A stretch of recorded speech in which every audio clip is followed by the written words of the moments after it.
சில பேர் சார் அடுத்தவங்களை பற்றி கவலைப்படவே மாட்டான். தன்னுடைய வாழ்க்கை தன்னுடைய சந்தோஷம்னே வாழ்ந்து எனக்கு எதுவுமே கிடைக்கல இந்த உலகத்தில்னு புலம்பிக்கிட்டே இருப்பாங்க.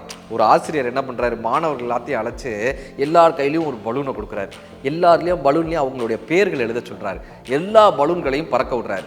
இப்போது ஒவ்வொரு மாணவன்ட்டையும் அவனுடைய பேர் எழுதிய பலூனை எடுத்துகிட்டு வர சொல்கிறாரு. ஒவ்வொரு மாணவர்களும் போய் அடைகிறாங்க, எல்லா பலூன்களையும் தேடுறாங்க.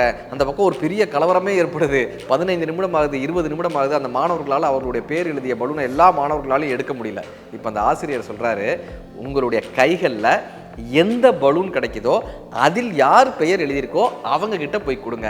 எந்த பலூன் கிடைத்தாலும் எடுங்க, அவங்க கிட்ட கொடுங்க. இப்போ எல்லார் கைகளிலும் எல்லா பெயர் எழுதிய பலூன்களும் ஒரு 5 நிமிடத்தில் கிடைக்கப்பட்டது.